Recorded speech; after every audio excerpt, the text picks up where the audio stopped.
go to Stu up in Skyfox right now. Oh, and look at this. Let's see what this is. The whole neighborhood.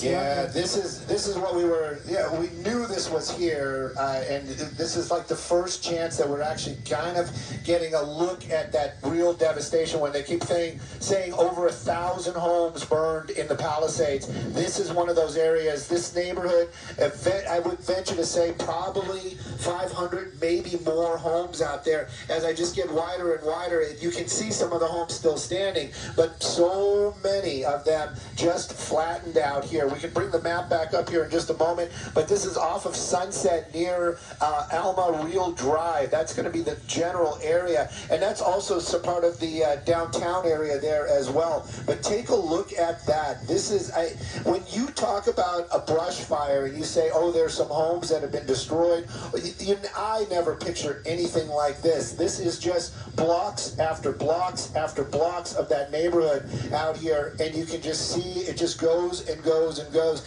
And then sometimes there is, oddly enough, there's like a structure standing or maybe a garage standing. But for the most part, I would say every home in this neighborhood flattened due to the Palisades fire. And I would venture to say also, during one of the press conferences, I did hear them talking.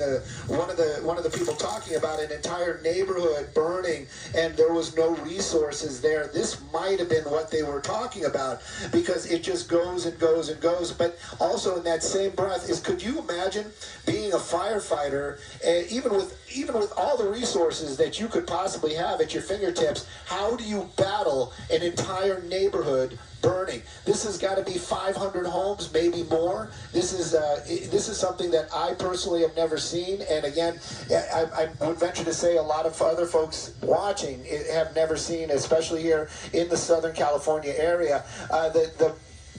The haze is still really, really strong, or the smoke out here, so it makes it a little difficult. Sometimes when you get that wider shot, you just think, oh, we're just looking at a neighborhood. But then when you really kind of push in, you can see every single home out here just leveled. You've got the chimneys, you've got some of the walls might still be standing, but the devastation is complete and just jaw-dropping. I'm really not playing. I have no words to describe this entire neighborhood just gone.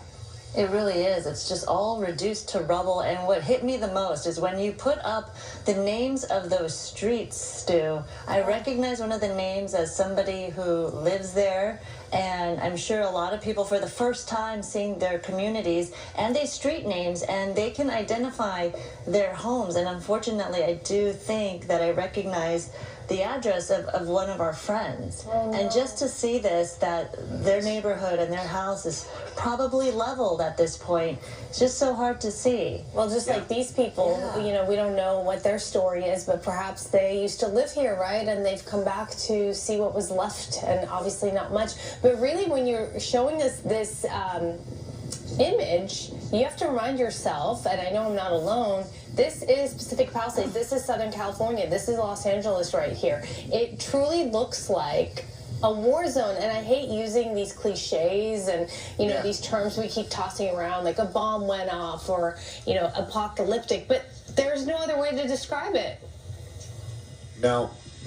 None whatsoever, and it's complete. They have a garage standing right there. That family that couple that we saw down there. I'm gonna see if I can find them one more time. We actually made a little bit of a turn, but they clearly are. This is like they made their way back into the neighborhood, and they are looking. You can see it. This is clearly their house. One of them has a cell phone out. They're walking around. They've got their masks on, but if it's not their house, it might be somebody that they know personally. But just imagine driving into your neighborhood, or anybody listening, not just you ladies. It's like you go home and all of a sudden every home on your block, every home in your neighborhood is gone. No words can really describe it, and it just goes and goes and goes and goes. I know that this is I was calling it the Commons area. Some people were calling it the Village, but now we can kind of see some of that as well in all these buildings. I'm not that familiar with this area. I don't know if that was the Gelsons or not, but there is a large building right there. Then there's all these smaller buildings and some apartment buildings. This is the devastation of the Palisades fire, and this is what we couldn't see underneath the smoke, and that our ground reporters worked so hard to just kind of emphasize, to let everybody know, like, this is what's going on. But until you kind of see a broad perspective of an entire neighborhood leveled, it really, picture's worth 1,000 words, and in this case, this is really more than 1,000 words right here. And you couldn't get this perspective yesterday because of all the smoke that was covering this neighborhood, and it was still very dark and embers flying. But today, with the winds calm at this point, at this hour, and that clear shot, you can definitely see the devastation left behind. And it is just, again, you have no words on how to describe this. And you think about each individual home being someone's life, and memories and homes, the roof over their heads. You know what's really interesting too is there's moments where you have a building or a business that appears to be somewhat intact, and you try to figure out how in the world is that possible. Like that, for example, all around it, right?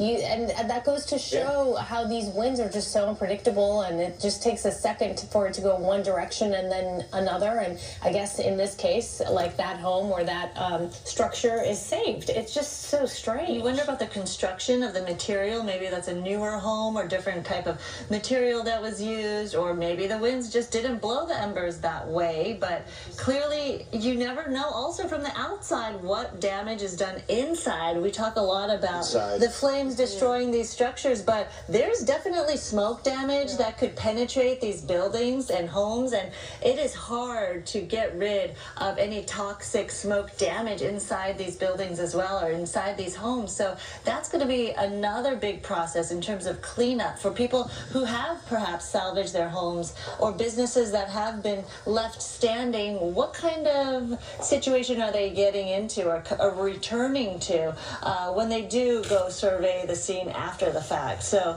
a lot of questions, still remain as to how viable these structures are.